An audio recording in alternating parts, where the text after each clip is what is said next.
Come with me to a place outside of time where magic still happens and legends never die. Rural Southwest Alabama, my home. I'm sitting on a front porch in Thomasville, the town where I grew up. It was on a porch very much like this that I learned the art of storytelling from my father. He told stories about all sorts of people and places, all the way back to the time when this was the colonial frontier. When the colonists headed for the Wild West, we were it. The federal road which ran through this area was as important in its day as the Natchez Trace. It served as an interstate highway for the early settlers. This region was peppered with forts because the settlers were venturing into Indian territory. In fact, the greatest Indian battle ever fought was fought here, the Battle of Mobile. The battle involved several Indian tribes fighting Spanish explorers led by De Soto.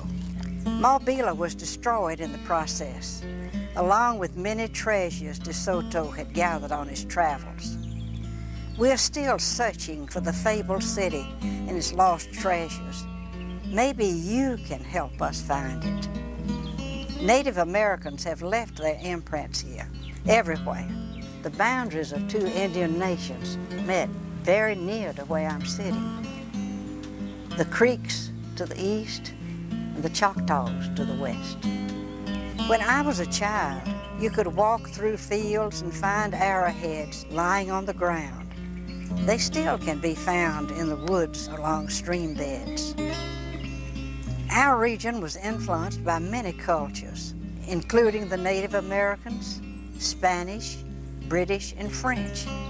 We still talk about the parties they threw for the Marquis de Lafayette when he passed through 2 centuries ago.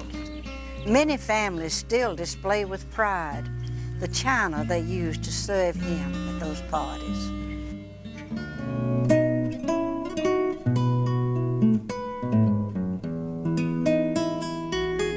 We are the region where Alabama began. The first territorial capital was established before Alabama was a state. It was at St. Stephen's, located at the high bluff of the Tombigbee River. It was a thriving town in the early 1800s. Some say its death was due to the curse put on it by the traveling Methodist preacher Lorenzo Dow, who was appalled by the 67 saloons and taverns he found there. The curse was that the town would come to be inhabited only by bats and owls. And this proved true. It's now a historical park, unearthing archaeological treasures and a place of scenic beauty open to the public.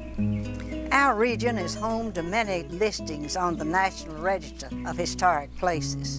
The entire town of Gainesville is listed. We have pockets of beautiful early architecture scattered throughout the region. There are well-preserved examples of antebellum architecture in Selma, Demopolis, Livingston, Marion, Uniontown, Camden, and scattered throughout Wilcox and Monroe counties. A driving tour to see these houses makes for a fine vacation.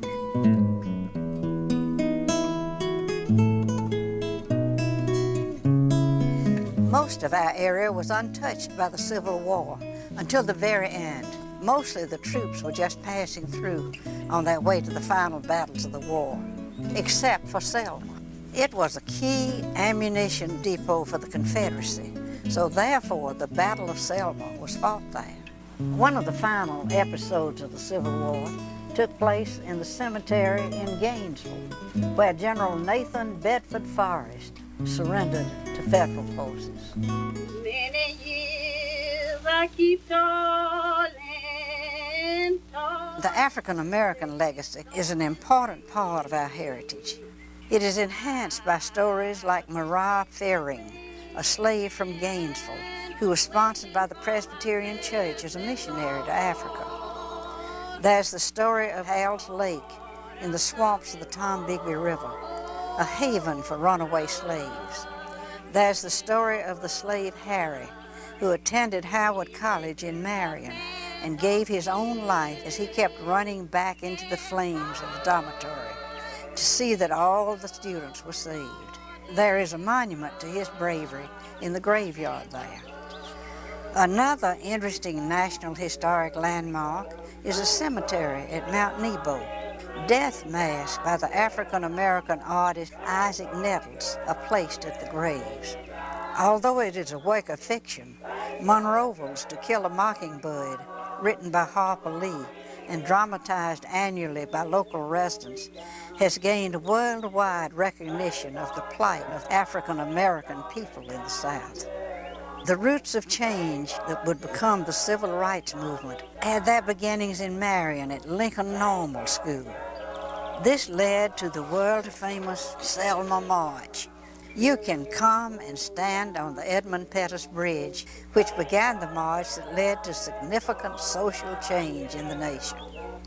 Speaking of change, who would have ever thought when they were making quilts out of scraps of fabric in Gee's Bend that these quilts would one day be appreciated as great art and appear in famous museums? You can go to Gee's Bend and meet the women who created these masterpieces.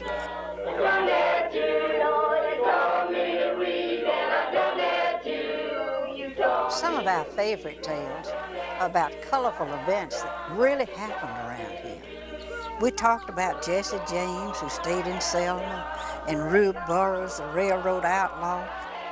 There are people like Ruby Pickens Todd of Sumter County, who collected slave and folk songs all her life. Then there's Clark Stallworth, who writes and tells local stories of our area.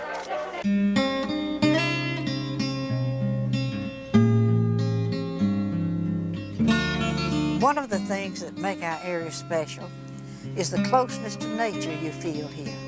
We still take time for quiet walks and take advantage of being outside at every opportune moment.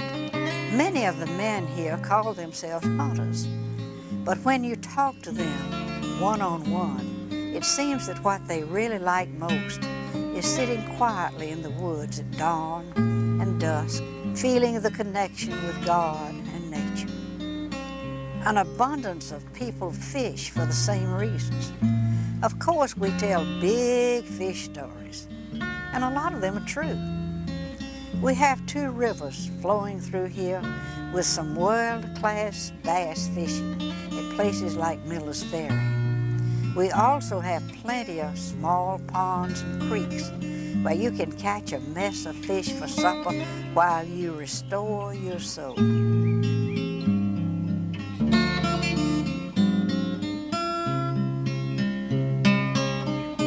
We have been through some turbulent times here, wars, social movements that changed our world for the better. We've been from the front page to the front porch. We are more famous for hospitality on the front porch now than most anything else, except for our rich heritage and natural resources. We're not New York City, and we don't want to be. We want to be who we are.